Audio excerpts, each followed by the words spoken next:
and I'm going to take this conversation, I'm going to bring the focus on gambling. The reason why I want to do this is, just a few weeks back, I spoke at the Drinking and Drug Use Conference, and I called upon the entire drug and alcohol sector, from the service use level right through to the commissioning level, and I called upon the sector to just be very mindful of gambling at the very least, at the very minimum. And the reason why I say this is because of my own personal experience of having gone through the drug and alcohol treatment sector and gambling treatment sector for the past 16 years. And I've noticed a huge gaping gap in terms of knowledge and awareness and training in regards to gambling and other behavioural addictions. So I'm really passionate, and I believe very strongly that there is a need, not just a perceived need, a need now to plug that gap with the training and a better awareness and understanding around gambling-related harm. So if I can just begin by perhaps explaining a little bit about my journey. So as with many people who have had very prolonged and agonising addiction problems, I, as a child and as a teenager, experienced a lot of issues that could be regarded as adverse child experiences, trauma, abuse, and I think as I began to enter my teenage years, it's very apparent that I began to engage in a lot of behaviours that proved to be behavioural addictions, criminality, drugs, alcohol, and gambling. So as I progressed through my teenage years, those problems exacerbated. I went through the criminal justice system, and behaviours became more and more entrenched.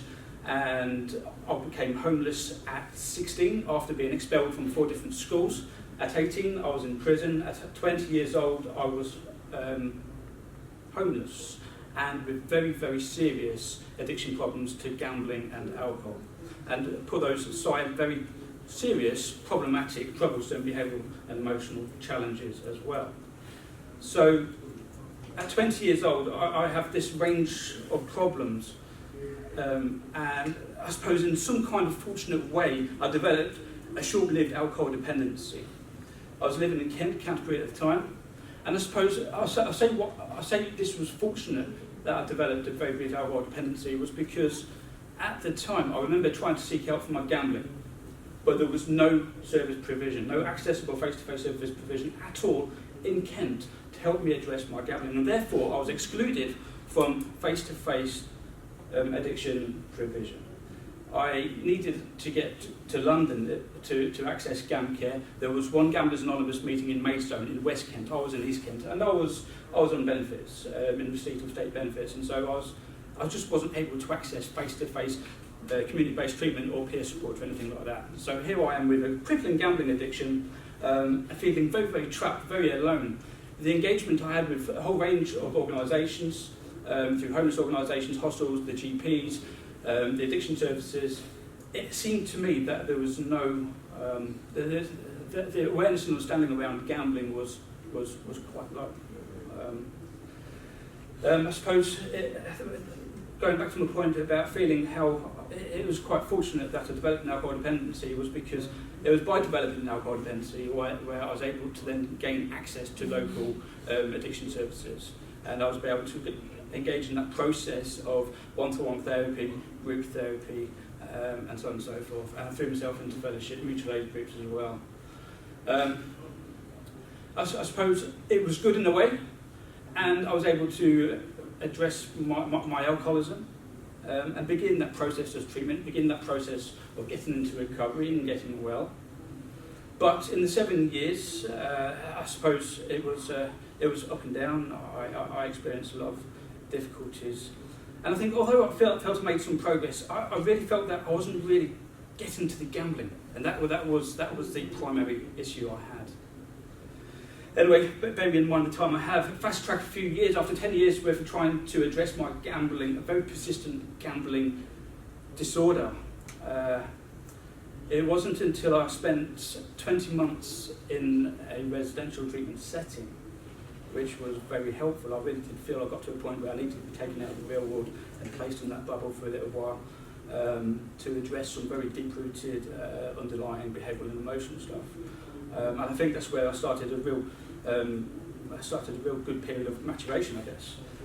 So it wasn't until I went through that process and when I began to engage in the National Problem Gambling Clinic, which was set up by Dr. Helen Redbone Jones, back in 2011, where I began to get some traction in terms of being able to address my gambling. And I think the reason why that was is because for the first time I've met other people like myself in a treatment context. And I was able to meet others with similar problems as myself. And the CBT group work we did, although it's quite generic, was bespoke and was quite modified and tweaked to meet our particular needs. And I found that really, really helpful. And in my experience on reflection, that was what was missing, I think, in my opinion. So yeah, it's I don't quite know where I'm going with this, but I just wanted to highlight. I suppose on reflection, I think I've been engaged in drug and alcohol treatment services for on and off for 16 years. I've had an incredibly long, arduous, and very tough and very painful process. I'm very thankful for my experiences. I've engaged in a lot of treatment experiences.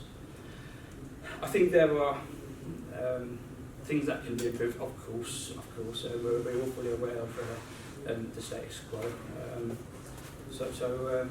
Yeah, to conclude, I don't know how to conclude on this, just give me a moment.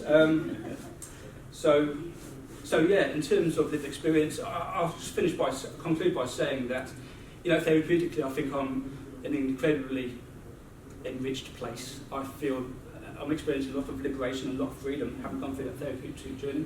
I've got a support network. I don't favour one option over the other. I embrace mutual aid. I embrace anything and everything that can offer, the smart meetings as well. So yeah, I'm a really big believer in connection and being a part of the recovery community and so on and so forth, which is fantastic. And I've achieved that where I live in Oxford. And I think in terms of lived experience, I'm really passionate about using that lived experience and doing something really positive with that. So I'm looking at how I can build on that and develop that in order to get to a position where I can use that to help others.